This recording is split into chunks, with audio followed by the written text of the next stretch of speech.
So Chewie, you might not have heard, but this government has just finally solved the problem that is that pothole between the North Island and the South Island. Apparently everything's sorted and it's all going to be filling it in. Brilliant. It's all going to be brilliant. Just going to pour asphalt in it and fill it in. Asphalt. With us to talk about that is the spokesperson for transport for the Labour Party, Tangi Utikere. Welcome, sir. Tēnā kōrua to you both. Good to be back. Hey, man. How are you? Sure, mate. I'm good. I'm here at Parliament. So we've got another, just under an hour to go. So, yeah, it's a little bit quiet out there, but the debating chamber will be firing up not too far from here. How was the debating chamber today? Because there's a couple of things in the media at the moment that kind of seems to be firing up a certain perspective of the political sphere. Was it a regular day? Did it feel a bit more angsty today? How was it in the House? Yeah, it's always question time is quite fiery, but given it's the first day of the week, obviously, so for Parliament. So given what's been happening around here over the last few days, naturally, that sort of weighs on people's mind. But there are some that were just behaving as if nothing had happened or nothing's different. So yeah, it was interesting today. With the we've heard from the Greens about security issues. Do you notice it at Parliament when that kind of thing happens to an MP or a party? Does Parliament just kind of go, well, let's just be a bit safer in the interim? Do you notice it at all? So, I mean, as soon as you arrive here at Parliament on the precinct, the security team are just fantastic. So their job really is, even if there are issues that are cropping up, to just make it as if it's a normal day here for us out and about the place. So, yep. I mean, I received a petition on the steps of Parliament today from Free Fares, calling for the government and public transport space to, honour free fares for those that really need it, which is a lot of people in our community. And Parliamentary security were there making sure that everything was all tickety-boo. So it didn't feel like a different day, but that's just because we have some hard-working folk who make it feel as normal as possible. And can I say, we do not have enough in the political world answers that include the word tickety-boo. I think we need more of them. I think so. I just think it should be at least one time every show, Chewie, we need to hear the word tickety-boo. Is that a Kiwiism? That's a Kiwiism, mate. Only Kiwis would say that. Do anyone know? I reckon. I'm just saying, just thinking how appropriate, what an appropriate phrase for a transport spokesperson to use as well.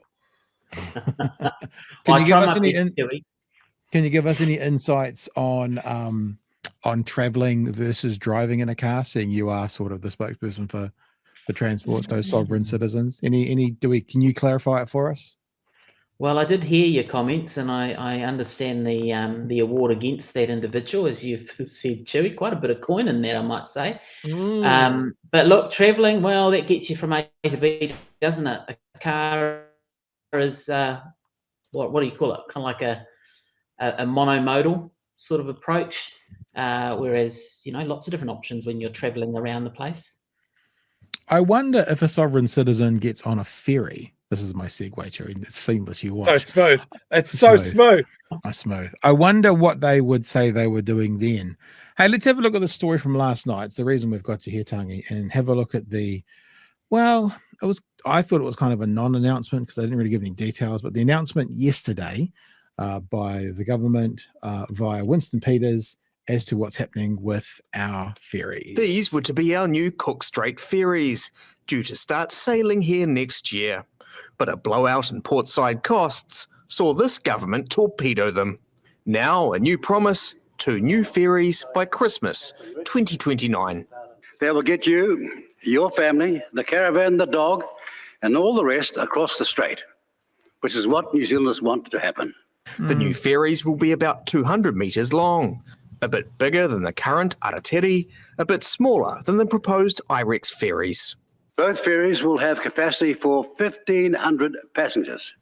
Trucks will drive onto these ferries. Rail will shunt onto these ferries. The announcement's been broadly welcomed by the freight industry, and the Maritime Union reckons it's fabulous news. Well, it just ticks all the boxes. It's a key piece of infrastructure between the north and the south. and they just could bring them on and then take them off at the other end. No double handling on either side. Mr. Peters says the smaller ferries means money can be saved on infrastructure costs in Wellington and Picton. While some may regret the absence of a Taj Mahal in Picton and a Sydney Opera House in Wellington, the people paying their taxes will not. Now the government will ask shipbuilders to bid for the contract, and it's making grand promises. We are saving the taxpayer billions. I think it's very unlikely, almost impossible, that this will all end up being cheaper. But the costs are being kept under wraps for now. It's very difficult if you're negotiating port infrastructure and or ferries that you actually don't want to reveal what our envelopes are and what our framing is around the budget. You ever been to the paid cards? Well, you show the other side of your card, you haven't got a chance of winning, have you? All New Zealanders know at this point is that they're going to end up with a smaller version of what they were previously going to get, and it's going to take longer. And in the meantime, the current ferries will limp along. Another leg in the long-winded ferry replacement project now underway. There you go. Benedict Collins. So, lots of questions. One of the first questions I had was, we got told in the last 6 months that one of the current ferries was only going to last until the end of this year. And that was around infrastructure. They seem to be saying that's changed now, and both ferries will, quote unquote, limp along, I guess literally as well, until 2029. Can you shed any light on that, Tangi? Yeah, well, it's a little bit unclear because, you know, this time last year we were talking about, well, the current fleet, how long it could actually, they could last. And all of the information indicated that actually they were coming to the end of their lifespan. Now, what is clear is that the government are relying on the existing fleet to limp out through to 2029. That comes at huge costs. I mean, you know, these are ships, the maintenance costs are going to be huge. They're already sort of racking them up. What we all learned yesterday was actually not much. There are no ferries because they haven't, you know, it started that clip, One News, with beautiful view there of what was proposed. Well, we don't know what these new ferries are going to look like. We know how long they're going to be. We know that they're going to be rail enabled, which is good. But we don't know how much they're going to cost. We don't have any contracts in place. We don't know who's going to build them. We don't know, you know, so there is so much uncertainty. And yesterday, I think, to be fair, everyone was expecting that Winston would come out and actually announce certain things, but he didn't. And so that's what's really disappointing. So here's the big thing. I mean, they're talking about you keep your cards.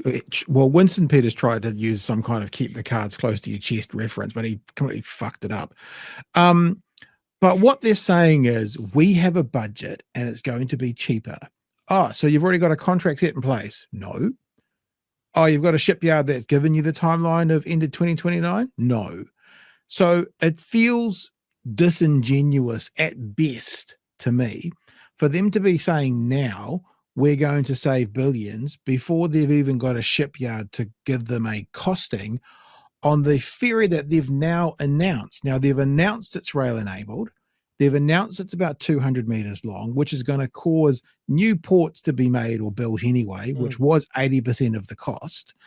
And they're saying we're doing all of these things. We have a budget for it. Now we're going to go find it. I mean, if we're building anything and I wanted, you know, gold-plated toilets and like a building, but I didn't have enough money for it, I'd be making promises that I couldn't then fulfill. I wonder how believable it is right now for us to accept we are going to save billions. They are going to be pretty much good as, and they are going to be here in 2029 when they don't have anything set up yet. Nothing. And I think they're going to fail on all three counts there. You know, the reason why they're wanting to hold this close to their chest is because they know that it's going to cost more. They absolutely know that it's going to cost more. There is no way that this is going to come out cheaper than what they're suggesting. I mean, the costs that are racking up right now, I think at last count, about $1.16 billion. That's just in the cancellation. You know, 300 million of that is set aside for the cancellation clause, which, let's not forget about that. That's still ongoing. You know, they have a lawyer from the United Kingdom that travels to wherever they're having these conversations.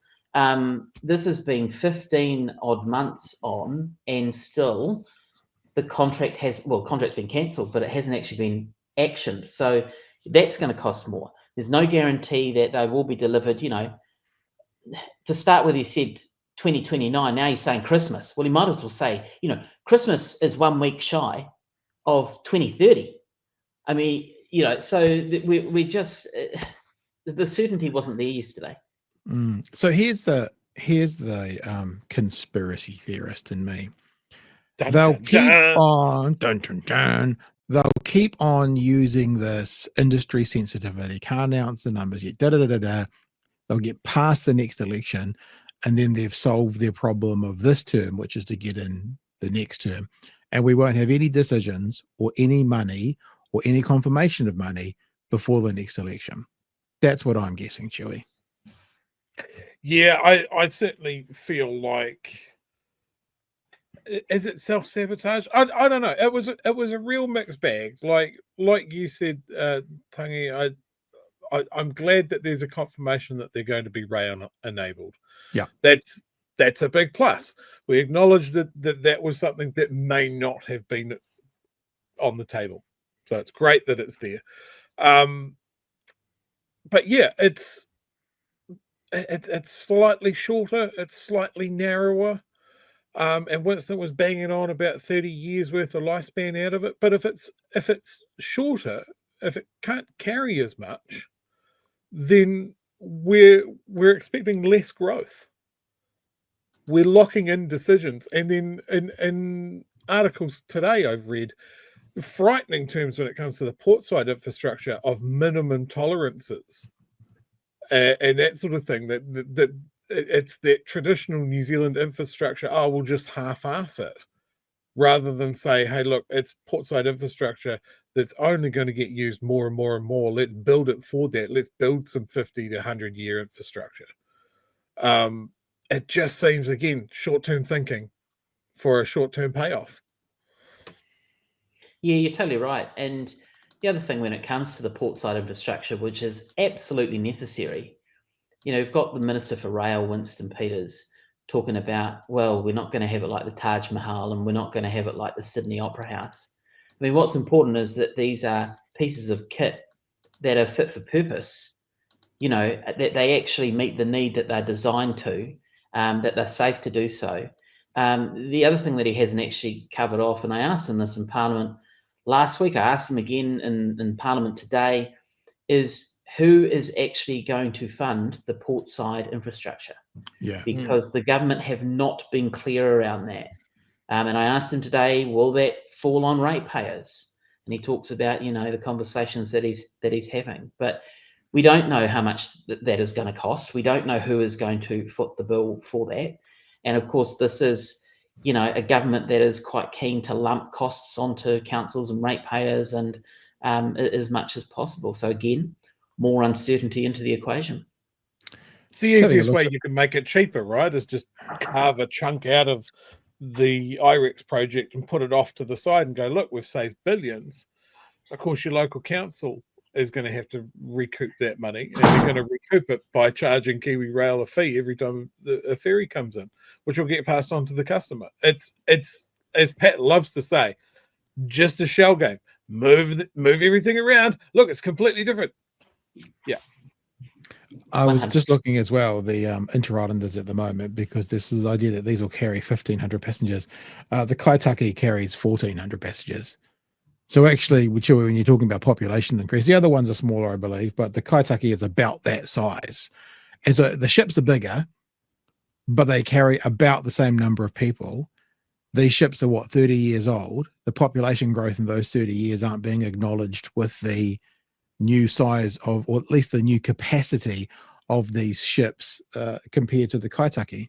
So what are we doing here? If these are already basically, one of their not fit for purpose is the size, the number of people they can carry, and they're just ordering more ferries that are within, 10% number of people that are on the current ferries. And certainly our population has gone up by more than 10% in those 30 years, maybe doubled in 30 years.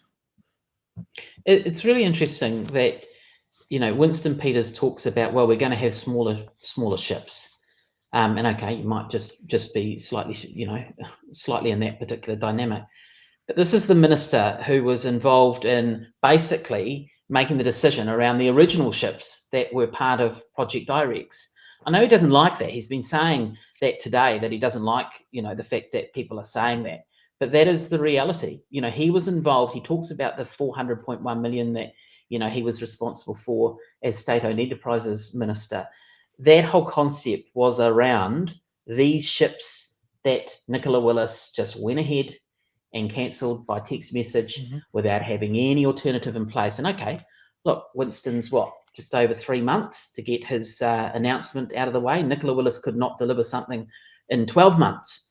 But still, there's more uncertainty there from yesterday's announcement. The other thing I'd like to comment on, and I don't know, maybe this makes ferries woke, but one of the things that I quite liked about IREX was the hybrid propulsion, the plan that they could add more batteries later on, that sort of thing. I assume that there has been no mention of that, no mention of any sort of considerations for future propulsion methods and that sort of thing. I haven't heard that. All we heard yesterday was it's going to be 200 metres. It's going to have X amount of distance for vehicles. It's going to be able to shunt 40 wagons, on and off. That's it. I mean, there are no other specs. There's no design work that we can see. There's no suggestion of any integration of innovative thinking or technology or anything around, use of environmentally friendly aspects in its design or execution. So again, no ferries, no costs, no contract. So obviously the idea of Winston Peters being involved in the first one, that's from a story from RNZ that you're involved with. Speaking to Morning Report yourself, placed the blame on Peters. It was Winston Peters who was involved in negotiating in the first place, the original ferry sizes. So that certainly must be something that's been difficult and I guess a bitter and hard pill that the new Minister of Rail will have to swallow.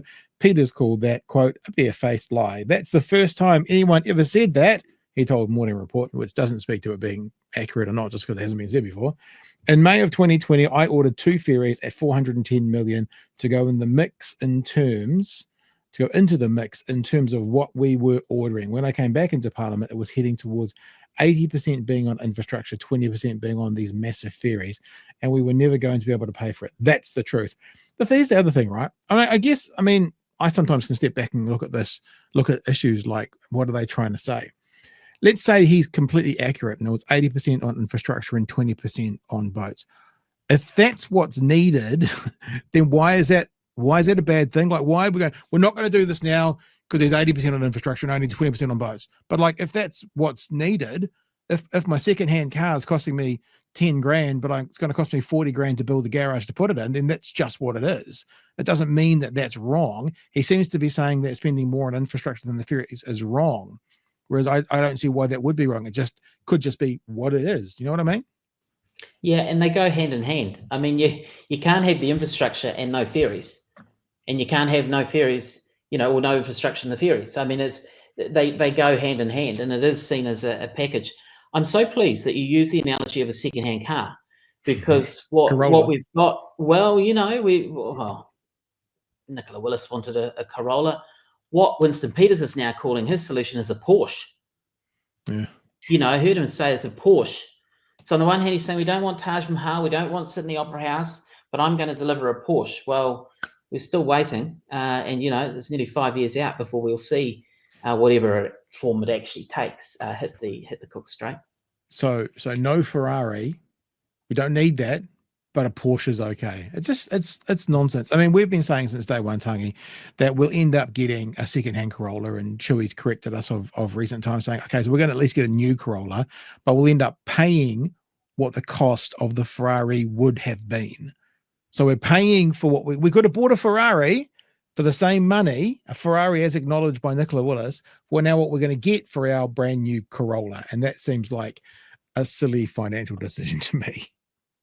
It certainly is. And, again, we don't know what the final cost will be. But this is the reason why they're holding those cards close to their chest, is because, one, they don't know themselves. But they also know that actually when you hit the button at the end of this whole process and, see what the end sum is or the total, it will be significant. But then, of course, they'll probably look to say, well, the 300 million for the cancellation clause, we're not taking that into consideration, the cost, because that's actually not for the new ferries. That's to deal with the old project. Yeah.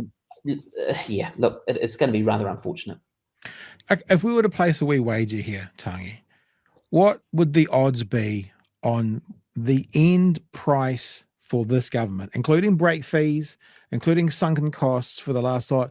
What would the odds be for it being at least as much as what IREX would have cost, if not more? Do I get good odds on that, or is that do you think that's quite a long stretch? Well, I'm also the racing spokesperson, so odds is, something that falls into my my portfolio, I guess. But I think if they are upfront and actually identifying what the true costs are, and not kind of siphoning off them, hiding them in different places all over the place, I think the odds would be in your favour to suggest that actually it would cost more than what IREX was. And we knew that on day one. And the thing that makes it mostly concerning for me is that a couple of idiots at the bottom of the South Island with no experience in governing or, infrastructure or anything could look at this and go, you guys are fucked. Like, as soon as they make the decision, go, you guys are fucked. And this is going to come back to haunt you. And like, if we can see it, us no name nothings, why the hell couldn't they have seen it? Or are they just so bloody minded that Labor bad that was actually the decision making no matter what? Nicola Willis was trigger happy in cancelling the deal straight away, and then I think soon after that she realises that actually, this is not a good move, and so they've taken so much time to try and get their act together, and meanwhile costs continue. Earlier I talked about the cancellation. Yeah, okay, the old ferries of 551 million have been cancelled, but that process around what that's going to cost is still ongoing.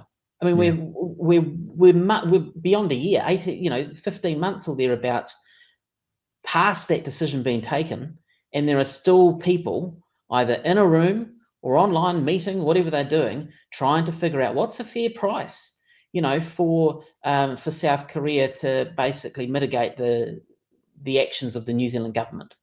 And look, the reality is, and I think we would all agree with this, if they save $500 million and it's now 2.5 instead of 3, but we have a product that's half as good, then that's a terrible business decision. I emphasize the word business because we kept getting told about the party of business. I'm not saying that's accurate, but we kept getting told about the party of business. If they come at 100 million under what the estimates were, and we've got something that's half as good, if they're out by 10, if they save 10%, but we've got a new Corolla instead of a new Ferrari, those are terrible business decisions. And I just don't, like, how much would they have to save? And if we're all being honest, would it have to be $1 billion? Would they have to save $1 billion for this to be worthwhile getting sort of a new Japanese car rather than a new European car? Would it have to be $1 billion? What would it be before we kind of go, oh yeah, that's a pretty fair trade-off?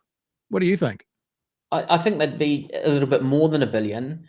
But the other thing, of course, is that, under IREX, under our plan, those ferries would be here next year. Yeah. The new ferries would be sailing the Cook Strait next year. So it's not just about, we might be able to cut a deal that's 100, 200 million cheaper. We are talking about an extra 3 and then some years before the new ferries, the smaller ferries arrive. And in the interim, the existing fleet, who knows what's going to happen? Yeah, what we have to do, what you guys have to do in Labor is, after the new ferries would have been here, every breakdown, every time money has to be sunk into keeping it, that's all part of the cost, because that cost wouldn't have been there if the new ferries were here.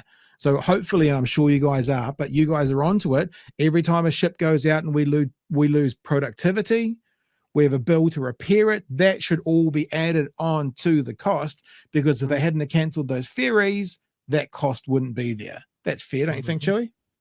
Yeah, absolutely. This needs to be the albatross that's round their neck for the next year, taking them right into the election with this from the get-go has been terrible planning, terrible decision-making, terrible recovery, and we still don't have anything in the water yet. Like, I think they're even like, it could be Korea or it could be Finland. Like, we just don't know. it's just a disaster. There's no other way that they can spin this. Hey, Tangi, is there anything you want to leave us with around the ferries? Because that's the main reason we've got you here. Anything to leave the whānau on? Oh, look, I think, the sad reality is that we just continue to wait. And what will happen is in a matter of months, there'll be a whole pile of pageantry probably around how there's going to be some more information coming out. It'll be another announcement. We're just going to keep on waiting. This is just what this government does. I mean, they actually don't announce policy. They just create a whole pile of fanfare, whether it's ferries, whether it's about supermarket competition, whole range of other stuff where they just announce an announcement. And what we need is the Cook Strait, as you guys have said for ages, is a resilient connection between the North and South Island. The longer that we wait, the more uncertainty that sort of creeps into that. Kiwis deserve better. It's just not good enough. Yeah. Hey, Tangi, thanks for joining us tonight. Really appreciate having you on. All good. Always good to come on, lads. Tangi told me, Chewie, before he came on, they have to wait for the bell to ring before he's allowed to go home. It's kind of like school. So he's basically sitting there. We've got Tangi out of class at the moment, and he's going to now go back into class and wait for the bell to ring. And then, is your mum picking you up, or do you walk home? How's it work? I'd catch a bus, but Okay. Public transport's not something that this government are into. So given it's the 1st of April, so no, I might get the YY Express going and go for a little stroll. There you go. Hey, Tangi, thanks for joining us tonight, mate. All the best. Okay, cheers, mate. Spokesperson for Transport from Labour, Tangi Utikere. I was thinking as well. I mean, like, I know this is ridiculous, but thinking about there's a multiverse program going on right now. And in the multiverse somewhere, Nicola Wiss comes out and goes, April Fools, we never cancelled the ferries. They're really out the back. We're going to have them next year. We got you. That would be hilarious. That's in the multiverse. My God. Can you imagine how much crow we would have to eat?